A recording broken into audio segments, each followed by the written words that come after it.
तालुका कन्नड जिल्हा छत्रपती संभाजी स्वर्गीय किसन काका कोल्हे यांच्या स्मृती दिनानिमित्त मी आज ऑनलाईन गेमच्या आहारी जात तरुणाई या विषयावर बोलणार आहे। कालच माझा मित्र आनंदाने मला ऑनलाईन गेम खेळत असताना विचारले, तुझा आनंद कशाचा आहे? मी आनंदाला आनंदात सांगितले, माझा आनंद तुझ्याशी खेळण्यात आहे। आनंदाने मला पुन्हा विचारले, तू दुःखी काय? आनंदाला मी दुःखी होऊन सांगितले, माझा आनंद ऑनलाईन गेम मध्ये हरपला आहे। मित्रांनो, मी याच विचार बोलणार आहे। मी आता 6वी शिकत आहे। माझ्यासारखे भरपूर विद्यार्थ्यांना मोबाईलची मागील वर्षापासून संपूर्ण माहिती मिळालेली आहे। आम्ही सर्रास अभ्यासाच्या नावाखाली मोबाईल वापरतो, जसे की ऑनलाईन अभ्यास, ऑनलाईन क्लास यासारखे।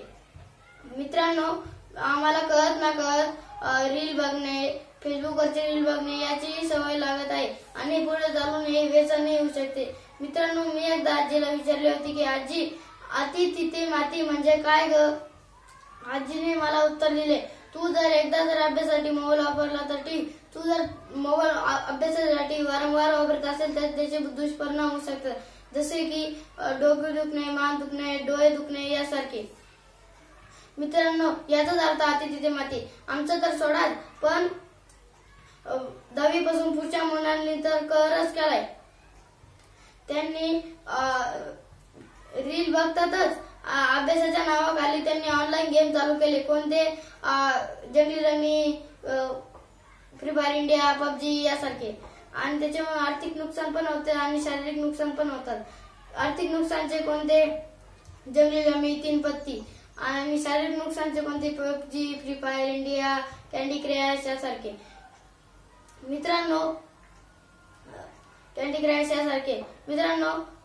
पालकांना याचे दुष्परिणाम कळायला लागले तर पालक मुलांकडून मोबाईल घ्यायला लागले तर कोणाला मोबाईलच देत नाही आहे।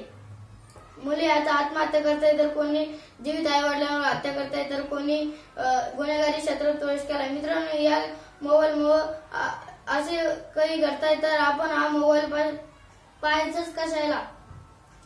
आपले ऑफलाईन गेम बरे, जसे की कबड्डी, खो खो, क्रिकेट यासारखे।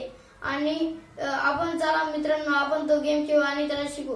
त्याची कुठे स्पर्धा होते का? नाही ना, मग तू गेम खेळायचा कशाला? जसे की अमुक ठिकाणी हा मुलगा फ्री फायर मध्ये 1 नंबर आला आणि त्याला गोल्ड मेडल मिळाले, नाही होत ना, मग आपण तो गेम खेळायचा कशाला? आपले ऑफलाईन गेम बरे, त्याच्यापेक्षा त्याच्यामध्ये त्यांची जरी स्पर्धा होती, त्यांच्यामध्ये तरी गोल्ड मेडल मिळतं आणि त्यांच्यामध्ये नोकरी लागती। मित्रांनो, तुम्हाला माहित आहे का, मागे 4-1 वर्षापूर्वी रिलायन्स या कंपनीने पहिले डाटा फ्री दिला, नंतर मुलांना व्यसनी लावले, मग नंतर मुले हँग झाले तर तो डाटा बंद केला, मुले हँग झाली। मुले स्वतःच्या पैशाने डाटा विकत घेऊन गेम खेळू लागले आणि त्यांना रिलायन्स या कंपनीने मुलांना व्यसनी लावले। मित्रांनो, मला वडिलांनी सांगितले होते की आमची शेवटची पिढी आहे जिला ऑनलाईन गेमही माहित आहे आणि ऑफलाईन गेमही माहित आहे। मित्रांनो, आपण आजच्या स्मृती दिनाच्या दिवशी शपथ घेऊ की ऑफलाईन गेम चालू आणि ऑनलाईन गेम बंद आणि आपला हरवलेला आनंद पुन्हा वापस आणू। मित्रांनो, हीच स्वर्गीय किसन काका स्मृती दिन म्हणून साजरी होईल असे म्हणता येईल। मित्रांनो, या विषयावर बोलायसारखी भरपूर आहे, पण वेळाअभावी मी माझे 2 शब्द संपवतो। धन्यवाद।